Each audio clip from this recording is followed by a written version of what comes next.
Good morning, good afternoon, and good evening, or whatever it is for you. My name is Zanatsu, and welcome to a basic overview of Carrier Command 2. Just so we're absolutely clear, I'm going to go over the absolute basics of the bridge and all of its functionalities. So if you've already got a handle on things, this video is going to be absolutely boring. But for those who are new or don't understand certain parts, you can skip right along and hopefully I can share some information with you. So Captain, welcome to your bridge. There's a lot of panels and covert buttons, but don't worry, we're going to figure out what they all do. From logistics to piloting your ship, it's important to know what does what, in the event you're sailing solo, or if you've got a solid crew working for you. To your immediate left, we have the logistics section, where you'll be getting resupplied from barges constantly. At the top, we have your delivery log. This monitors what the barges have currently offloaded onto the carrier. To the right of that, we have our currency report. Getting supplies is cheap, but they need to come from somewhere, and it costs money to build new toys and ammo and such. The more islands we have, the more money we get. Coming back down, we have our left monitor, which is currently showing our inventories. Two loadout screens, which we will cover what they can do, and a right monitor, which is currently showing the logistics map. Moving to the left monitor, we're able to look into the inventory of our total stock. The main list contains everything that is in the game that you can and will eventually obtain. The first set of numbers is what is currently stored in the warehouse. The next set is what's pending orders, or what we're asking for. And the last set is what is currently in our carrier. As you can see, I've gone ahead and ordered what is in my warehouse to get loaded up and sent to the carrier. The next tab shows us our logistics map. This is overall how you control your barges and where you access captured islands to put in production orders. Zooming in to our carrier, we can see our warehouse colored in yellow, as well as our blue squared carrier and the barge, which is offloading cargo for us. Clicking on the barge, we can see what's inside its inventory, how much it is able to carry, and the progress bar of unloading cargo. The logistics map is able to show you what island is able to produce what, so planning a conquering route can be advantageous for overall victory.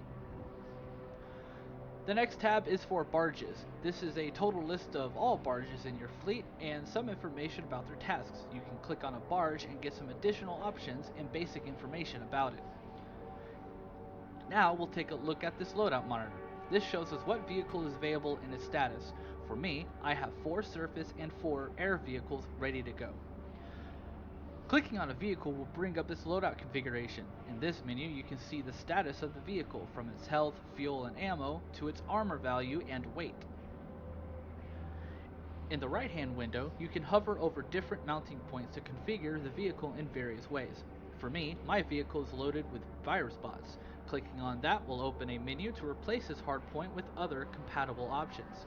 We'll stick with the virus bots for now. I'm going to need those for later. You can also load new vehicles in empty gray spaces. Clicking on these will open a window where you select a chassis to occupy that spot. I have 2 seals and 2 walruses to choose from. I'm going to select the seal, and immediately I move into the loadout screen. This is a newly loaded vehicle, so we can see that it's currently getting fuel. I'm going to load a 30mm cannon onto it, and we can see that it's receiving ammunition as well. Excuse me for a moment while I load up the rest of these slots. Now that I have all the slots filled, you can see 3 colored bars next to the vehicle icons, which represent health, fuel, and ammo respectively. Handy to know what has what at a glance. That's it for the logistics section. Now let's move on to the next one, ship status control. This section shows the overall status of our ship. The top monitor is our damage and repair system. This shows any damage to the different sections of our carrier, and the right window allows us to delegate repair procedures to those sections. Be careful, damaged sections can render certain features of the carrier inoperative. Coming low left, we can see our current fuel state, with an analog fuel gauge and fuel efficiency meter. Right of that is our inbox, where we receive transmissions from some guy I've never met. Next right is our damage indication box, with LED status lights. Right of that is our power management readout, and our last item is the power breaker box. Turning off various systems will help distribute power where you need it. And that's it. A pretty easy station, and only really needs to be manned when you are under fire. Up next, front and center, is our ship control. This is how we move the ship, obviously. Top left monitor is our propulsion. This will show you how the ship is moving, how much RPM you are pushing, and how fast in knots you are going. The next monitor is the ship's compass. This shows you what bearing you are heading, as well as the pitch and roll of the ship relative to the horizon. The last monitor is the depth sonar. Sometimes the waves can cover a sandbar, so this sonar will warn you that you're about to become a beached whale. Moving down, we have 3 monitors which can show different navigational maps, and you have your steering wheel and throttle. Let's go ahead and take the wheel. Looking into our left-hand monitor, we can see various types of navigational data, from cartographic, wind, and even fog and precipitation. Each type of chart can help you navigate the waters and have an idea of the environment you are sailing into. I'm going to leave this monitor on wind, and my right on ocean current. In my center monitor, I'm going to change it to depth view since I am near an island. Between our monitors to the left, we have the engine start, stop, side thrust, and reverse switches. The first 2 are obvious: start and stop the engines. Side thrust configures the lateral propulsion motors to stay synced, giving you more side-to-side push, and reverse is like going forwards, but the other way. Technology at its finest. Between and to the right, we have various gauges: speed, throttle, and side thrusters. Speed lets you know how fast you're going in an analog fashion, and without looking up at the monitor. Throttle is your RPM control, and side thrusters can be best used as a way to see how hard you are churning one way or the other. The needles do not change behavior when you activate the side thruster button. Below our right hand monitors, we have various switches: steer lock, maintain heading, nav lights, and headlights. Steer lock will lock your steering and not return to center, handy when you want to maintain a turning without holding down a button. Maintain heading will lock the ship and try to maintain its current heading when activated. It's not a true autopilot system, and you can be thrown off course by waves and the ocean current. It will also lock your steering entirely. Navigation lights and headlights will turn on your boat's navigation lights and front headlights, which can work great for finding your ship when you are controlling a drone at night. There are also buttons to move the headlights to point more up or more down. Finally, to the left of your throttle, you have 3 more gauges: engine RPM, engine temp, and fuel level. These can help you see what the engine is doing and how much fuel you have at a glance. Oh, before we move on, this is the fun button. Alarm. It will automatically go off when you receive damage, so red turns the alarm on and the gray button turns it off. To the right of the helmsman control, we have the carrier weapon and defense systems. This is how we toggle and control the carrier's offensive and defensive weapons. Our top 3 monitors, which all say offline, will report each system status and ammunition state. To turn them on, we need to flip each respective switch into the active position. Now that our systems are online, the top left monitor reports our anti-air missiles. The next monitor reports our CIWS, or close-in weapon system. The next reports our support weapons, the guns and cruise missiles. All these systems are automated to some degree. The anti-air missiles must have the launch button pressed to fire, and the support weapons are called in via a drone or by the naval camera, which we will cover soon. Just between the radar and the torpedoes, we have our illumination flare system. Activating this will enable you to use the illumination flares as a support item. To the far right, we have the torpedo section. Flipping this switch will enable the system. Here we can see some numbered displays come up, but for now we'll leave it off. Going back to the center, we have our air and sea radar, and below that we have our viewing scope for the naval camera. The air and sea radar scans around the ship for any threats and shows them on the scope as a ping. For right now, we can see a friendly green ping. That's our barge. A triangle represents a flying target.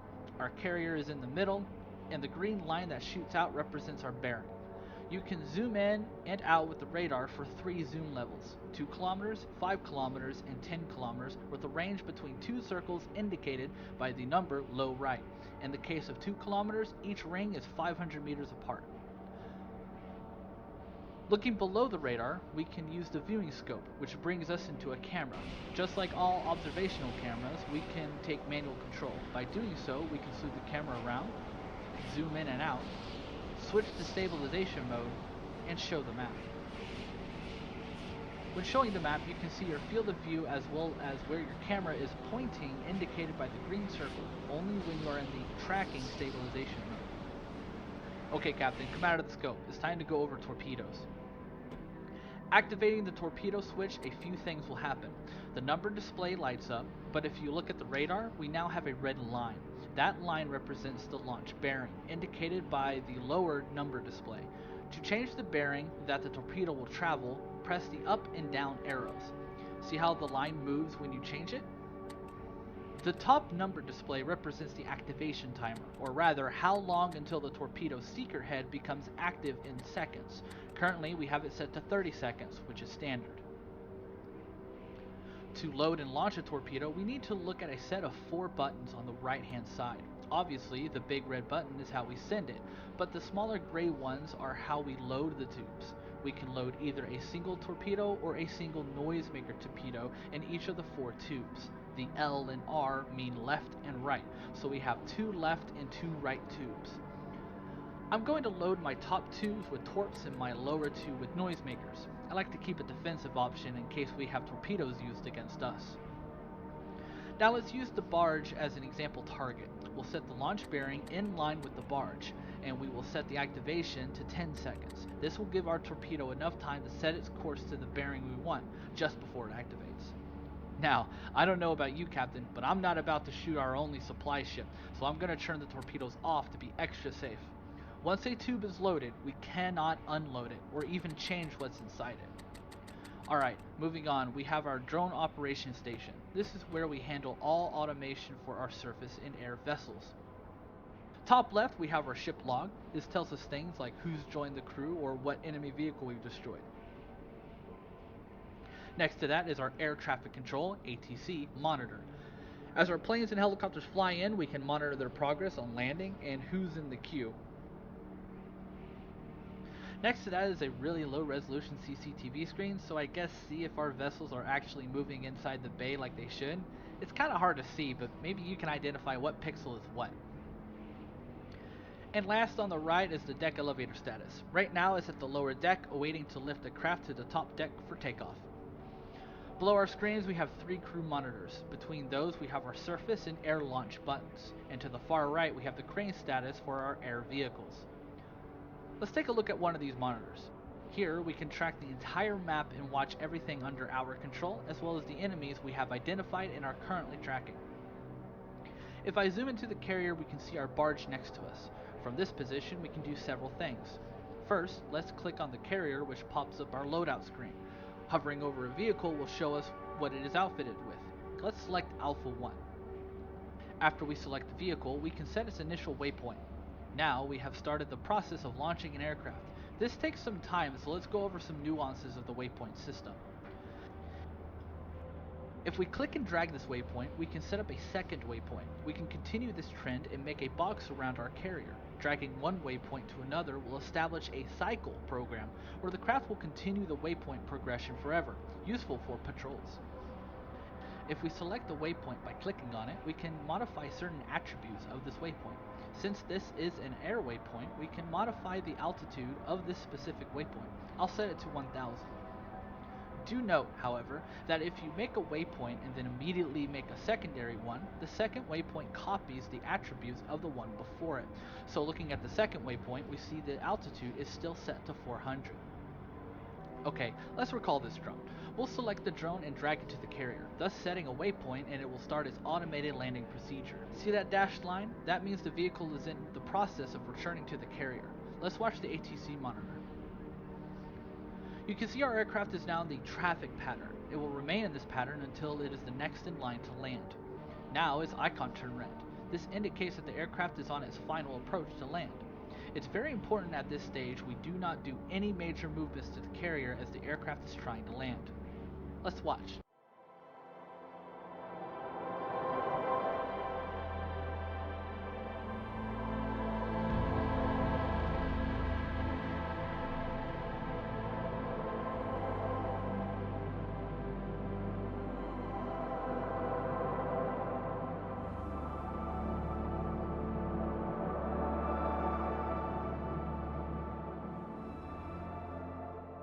While the vehicle is making its way back below deck, let's look at the far left of the station. Here we have a few switches I didn't mention.